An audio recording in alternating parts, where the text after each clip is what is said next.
Many of times, I sold paintings like this, rolled up. And in fact, I'll tell you a story. June 2002, I'm fucking this chick from Texas. She is very successful art dealer, came to New York from Texas, my age, real wild. And she sent like 50 envelopes by FedEx to her galleries that she's working with all over United States. And they wanted my paintings to try.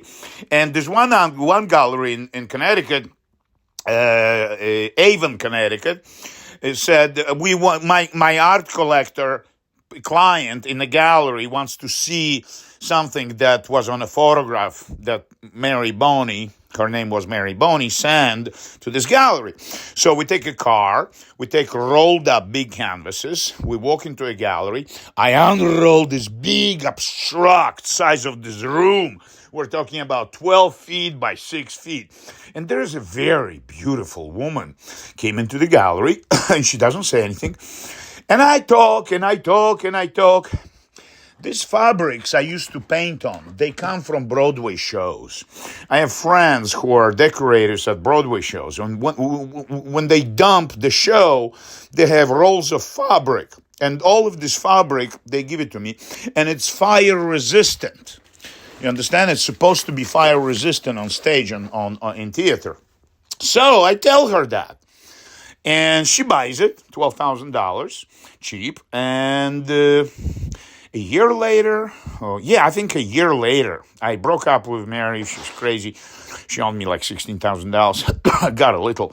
The court decided she has to pay me a little.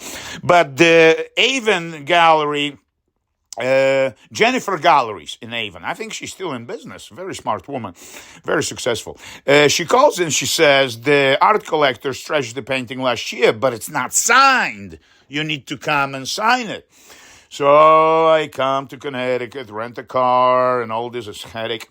So I come to this house in Jennifer's car, and the house is like a triangle, UFO house. It's like $100 million house.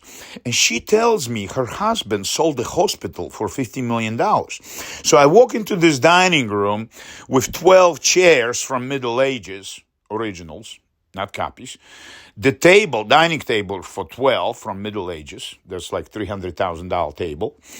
And there's my painting. And I sign it. And a teenage kid comes out, and he's an American kid pretending to have British accent. I get it. And he says, are you the you the artist? With my British accent. And say, yes. Can you explain why my mother was trying to light up your painting with a lighter? I couldn't explain it to him, but I knew what was going on. She was testing if the canvas is really fire resistant. Isn't this fucking crazy? People pay $12,000 for a shit and they will try the fire on it.